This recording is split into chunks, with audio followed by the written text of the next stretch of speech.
Welcome to the Business and Enterprise Systems Mission Success Podcast, where we give you bits and bytes about BES news and other topics of interest. We have a very special guest today, Senior Enlisted Leader of BES, Chief Master Sergeant Marques Neal.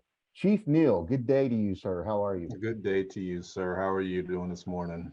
Doing great. I want to just jump right into some questions. I know you came into your current position recently in the fall of 2022. So introduce yourself to us and share a little bit about your Air Force background with us. All right. Well, Marques Neal. I am from Chattanooga, Tennessee, just 4 hours up the road. I've been doing the military life for better part of 27 years. I was a 4-year enlistee once upon a time. Wanted to travel, wanted to see the world, serve the country to the best of my ability, and it's been a ride that's been very successful for me so far. I don't regret anything. As far as background, by committee, I am a aircraft armament systems person, so I have nothing to do with comm, nothing to do with IT. I deal with maintenance, and I've been dealing with maintenance my entire career until I got here to BES. So everything is new. As you get into this new role, is it starting to feel more like home? It is. I'm an SEC guy, so that helps. But as far as the roles and responsibilities, been a chief for a couple of years, so knowing that taking care of people is my primary goal. So just walking in, having having Mr. A have the confidence in me to come down here and take over such a dynamic portfolio and business is absolutely astonishing for me. I'm excited to be here. Couldn't think of a better place to be.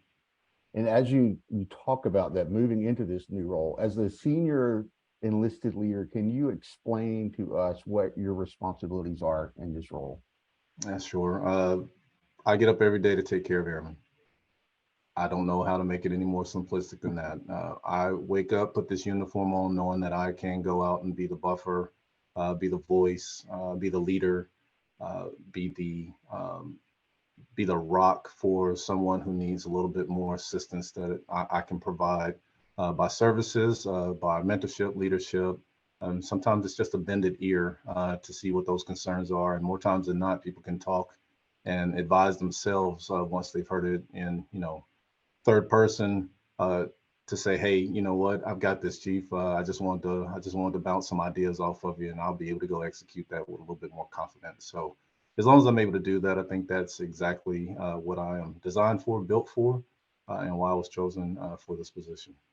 That's great. I know just in some brief conversations I've had with you, it's very clear that you have a great deal of care for the airmen that you're overseeing, and I think they need to hear that, not just words from you, but I've been witness to it. You do have a great care for them and want to make this the best possible journey for them as well. So as you come into this organization, any organization, any new role, it can be overwhelming at times. So share with us some of the things that have helped you integrate into BES and make this a smooth transition for you.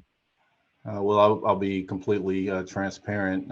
Again, the maintenance background, I have no idea what I was stepping into with this, other than going to meet dynamic people. So I knew coming forward, I wasn't going to be the smartest person in the room, but I wanted to build the relationships with the airmen. And that's why I enjoy my 1v1 times with anybody that walks in the office, so I can treat them like a person. They can see me as a person, and we can get to know each other at that level, so they can kind of, I feel, develop a trust in me that says, hey, he's interested in me. He wants to know what I do. He wants to know how this mission affects me, things that I can do better, they can do better, we can do better to be more successful. So once I plant that root that it's not about me trying to do something other than my capabilities, and then fostering that trust with them to say, hey, I may depend on you. I will depend on you. I need you to help me in making some decisions in that regard. I believe that's the best way to develop those relationships, because they know that I don't have to be the smartest person in the room to lead them. I need to ask their assistance when needed, and we champion together. I'm not scared to fail, right? Most people say you don't need to fail in life. Well, the first attempt is learning. That's what failure is to me. And I learned that from someone else, right? So if you can do that, if you're not scared to take those risks, having a little bit, of substance to whatever that problem might be, go for it. Take that chance on the person. Take that chance that they are giving you the most advice and the best advice that they have, and walk with it, and then you learn from it. So that's the human element for me, and it works well to say, you know what, I may not know, but I know that you do, and if you do and we do together, and you can teach me, then we'll be successful. That's really good. I know there's a lot of conversation these days about building trust in an organization, and what you're talking about is definitely building trust, so that that that trust just leads everybody to success. So It does. really great to hear that. I know one of your daily expectations for BES personnel, if it's airmen, civilian, whatever, is to effectively communicate and elevate any needs that they have. Can you speak to that a little bit more? How do they do that? How do you elevate needs? What are the needs that you're seeing being elevated?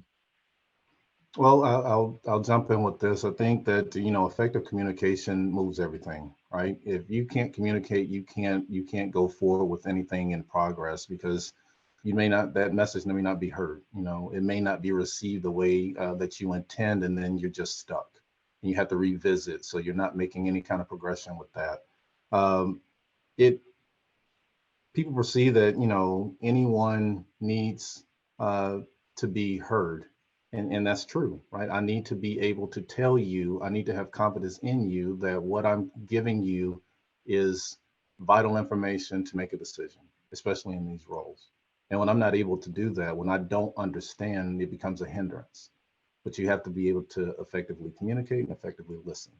So if I'm not giving you the message and you're not interpreting it the right way, then I need to revisit without, the negligence or the um, uh, belittlement of I don't understand, so you need to readdress, versus maybe I need to listen a little bit differently to receive your message, because everybody's not on the same playing field, but we need to understand that, right? Mm. Case in point, I don't know all the, not to be coy, but I don't know all the ones and zeros of everything that happens inside this organization. So if I need small bites, it's not because, well, you're a chief, you should know, versus you're a person that needs a little bit more help in order to help me resolve this barrier, right? So that's effective with communication. And, well, that's the way to effectively communicate, is saying, what do you know going into this conversation, so we can have that 1v1 to get to delta, whatever that might be.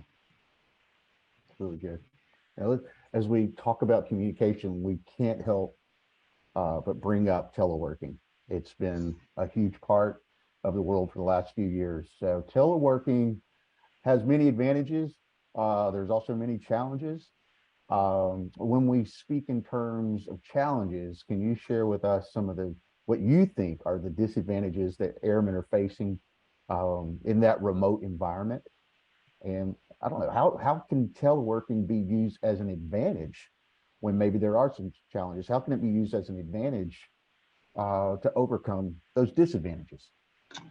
Okay, so it's new, right? Anything new is going to have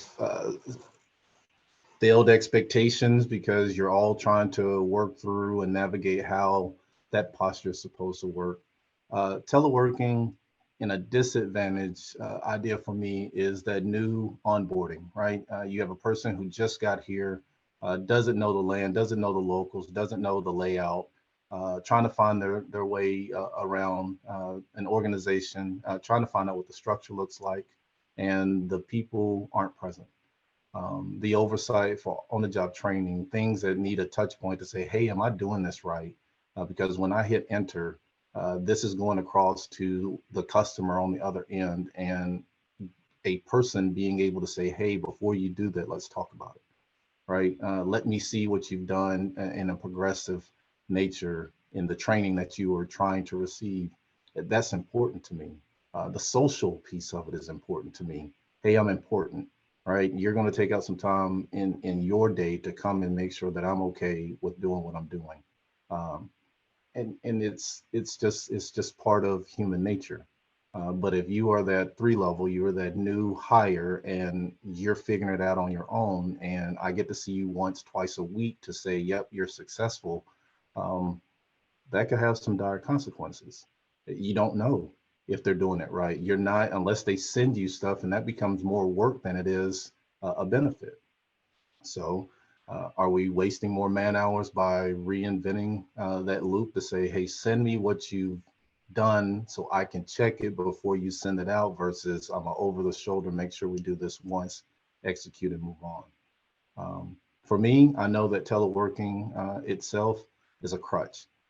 It may have all great intent, but every distraction, every obstacle in the world is waiting on me when I wake up, whether it be pets, noise, procrastination, right? All of those things are just blooming before I can even get started. And Mr. Aldridge said in his all call, not yesterday, he said, are you doing 8 hours of work?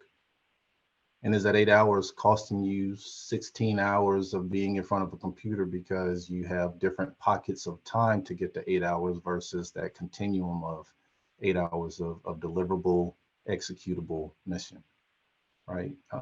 Now, the benefit of it, right? Sometimes you get tired of people. Sometimes you may have that off day that you need to pull your laptop because you're in a crowded environment. You need to think. You're TDY and you're a single point of failure because you have the rights to do X.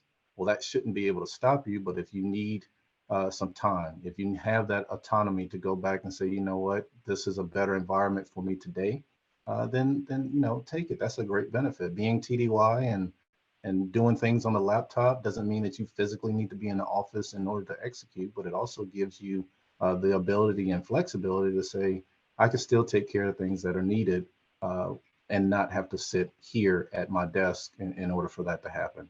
So I relish in the fact that we have laptops and we're able to execute the mission from different places, barring we have VPN and networks. But other than that, that social butterfly of people, and we need to make sure that we aren't wasting more energy by waiting on someone to log in order to see what they've done in order to execute the mission. So those are my give and takes of it. I think that they are both important.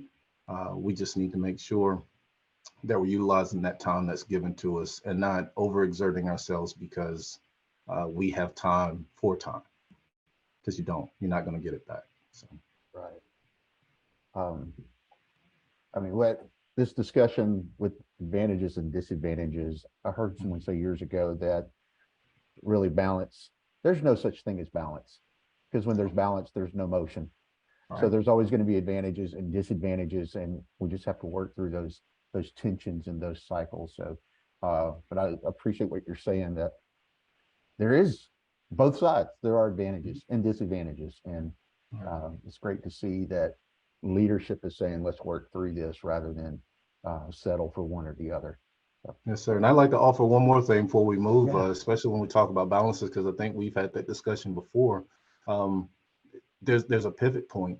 You're sitting at home and you think that your telework isn't affecting others, and if you're sitting with your family, loved ones, significant others, whatever you draw attention to, uh, it's 100% one way or the other.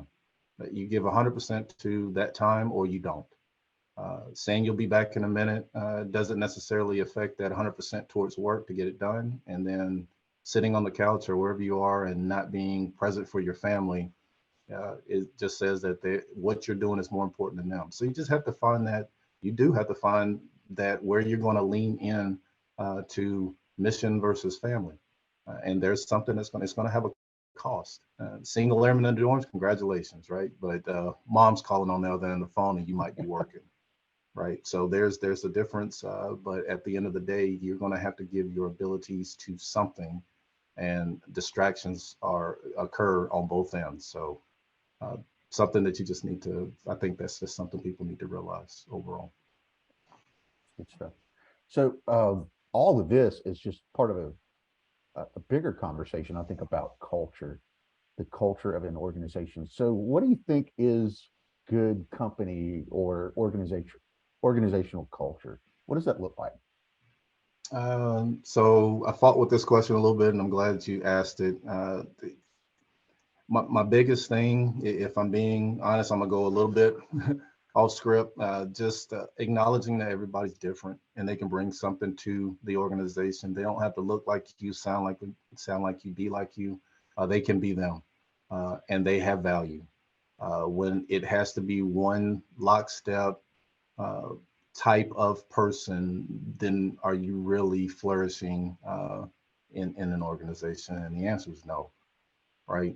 When you're not treating people like people, when you're not honing in on good ideas that may be different than your own, it becomes that they're less relevant. And one thing that I've said in many a meeting is that we need to fight for relevance.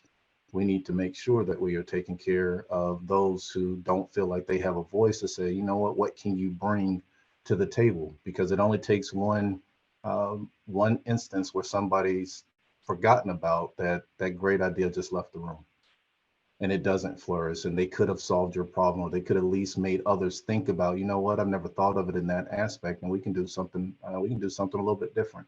We can get after it a different way. It doesn't have to be the way it's always been. People get trapped in that. uh, right, from a military standpoint, coming in, it was shut up and color, you don't know anything, right? Find a big crayon and sit in the corner because you don't have value. But you're talking about people, you're talking about literal human beings that just because they come in on the enlisted side of things doesn't mean that they don't have a degree and they're not smart. Doesn't mean that they have a bad background and can't bring something to an organization, civilian alike.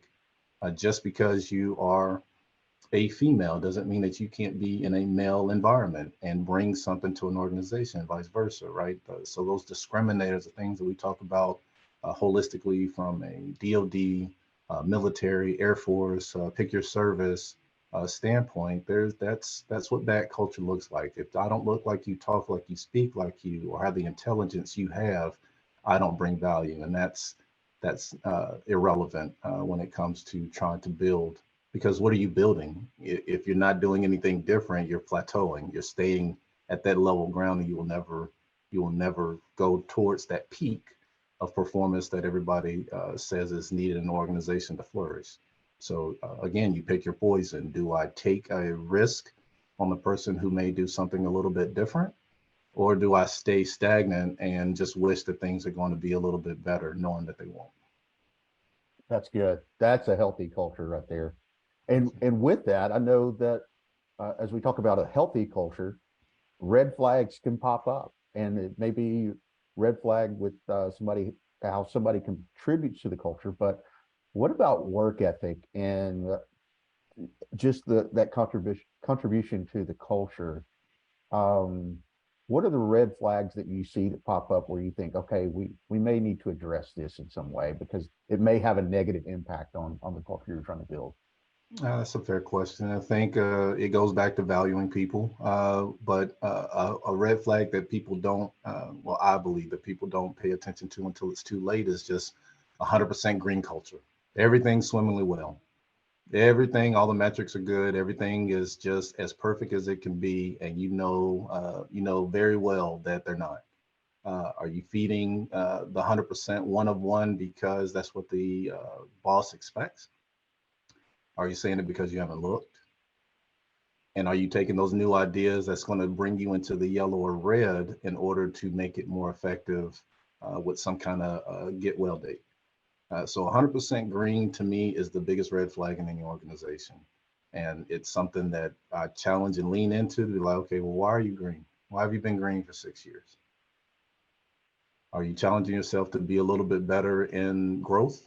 Because everything grows over time, right? So, what are you doing to be a little bit better as opposed to this metric that hasn't been challenged? So, that's my red flag. If you're just telling us what we want to hear versus what we need to know, and it's green, is it? So, I take that as one of the tools to be like, okay, I'm not getting anyone in trouble, but you got to show me why you're green.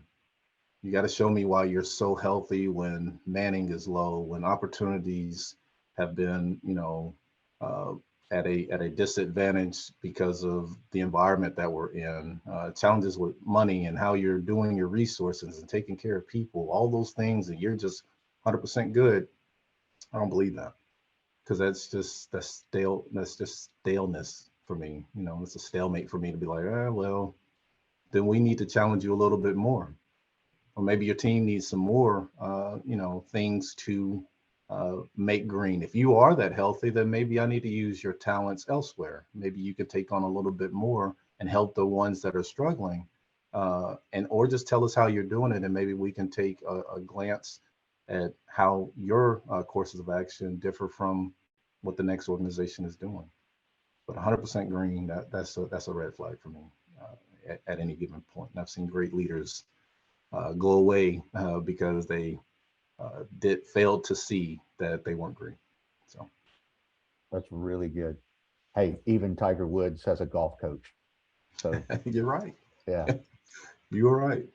So And the line of thinking there is really an attitude that you have, habits that you have. And I want to get into that. You've been in the Air Force for a while. How many years again? 27. 27 years in the Air Force. So Yes. over time, you've had mentors, you've had experiences, you've picked up skills along the way, developed habits and attitudes. So, what are those skills, attitudes, behaviors that have helped you most of the time, uh, most in your time in the Air Force, but also what are some of those things you want to encourage others to consider? Hey, this is a mindset you need to adopt, a habit you need to adopt. What are some of those things that have helped you, and what do you want others to pick up?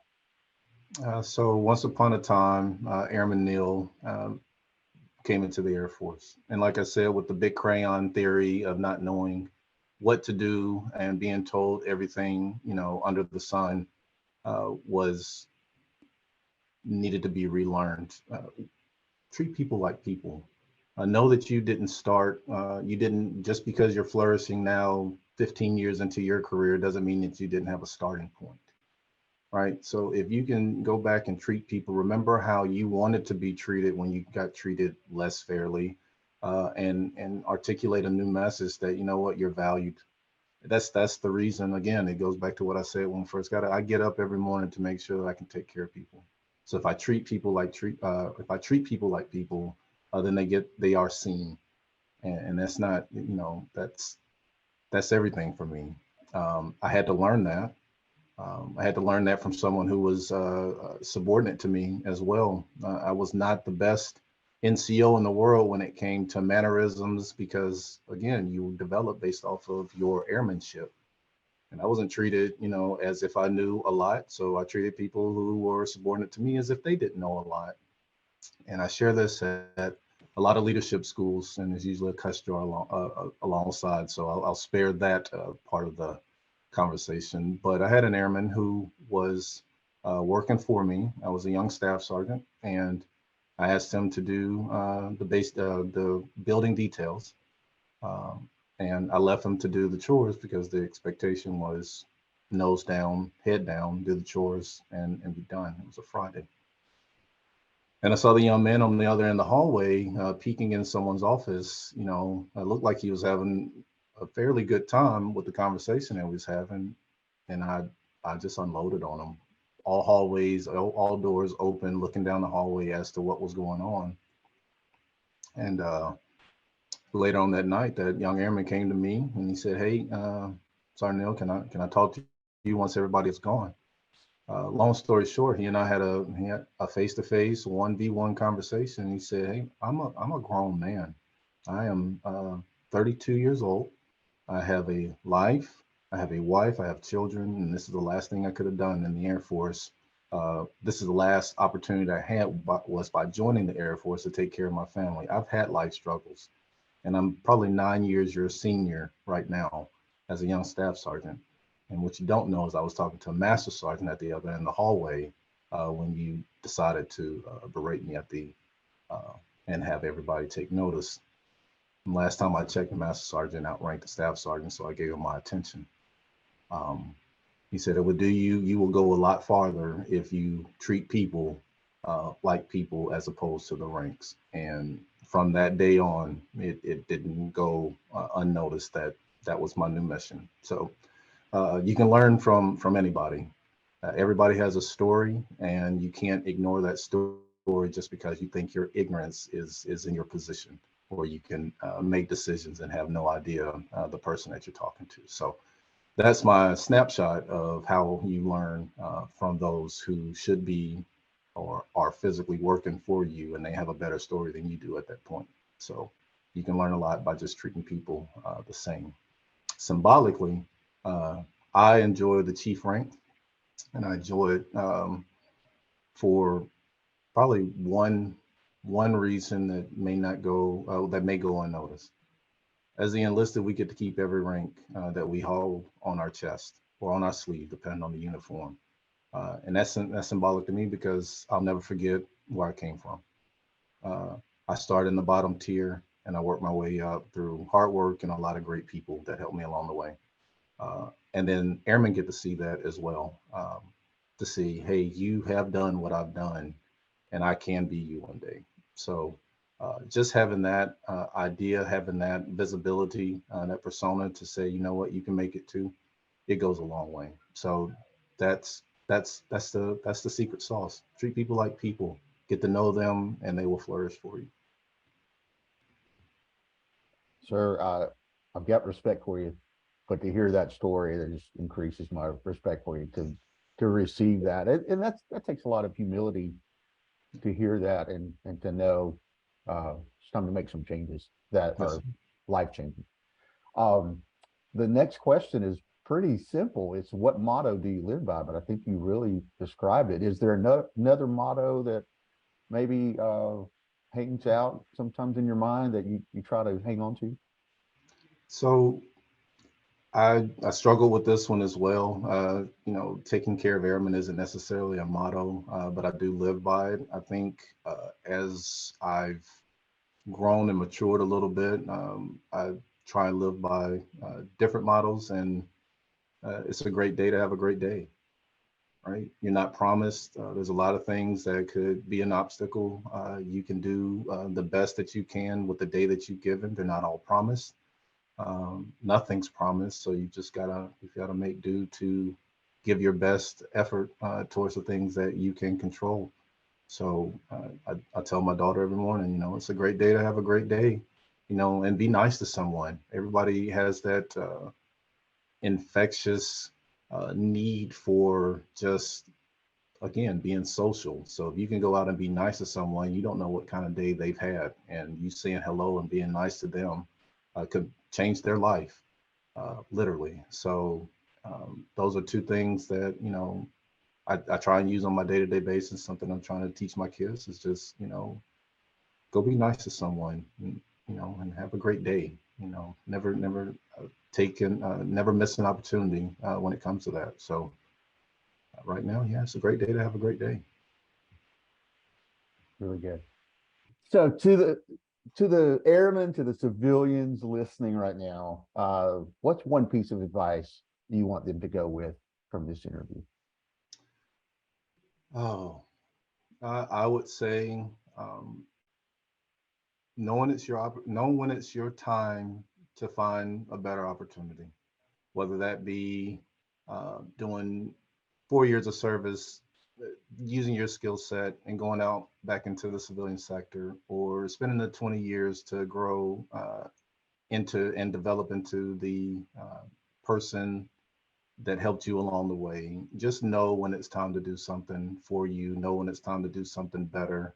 Don't hold on to what you dislike on a day-to-day basis, because are you giving it 100% in that effort? So there used to be a time where we would say, hey, we need every person to stay in uniform or stay in whatever billet organization, but I believe those times have elapsed, right?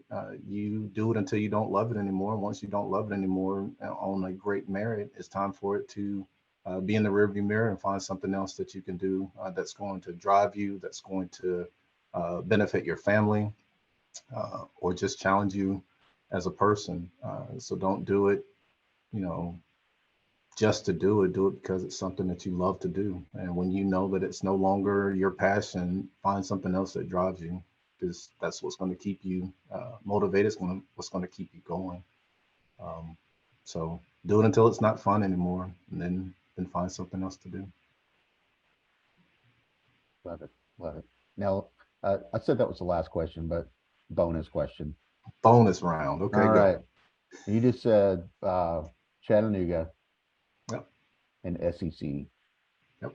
So we got to know. Yep. We got to know who's your team?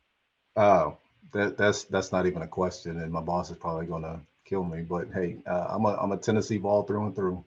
Been Oh, one my entire career, my entire life. And then you ask about mottos, so I will deliver another one. If you have ever served in the military, you serve the DoD, you're always a volunteer. oh wow. Well, I guess that's better than you starting to sing Rocky Top, but Uh, fair enough. Fair enough. But hey, Chief, everybody's a volunteer, whether you like it or not. Sorry.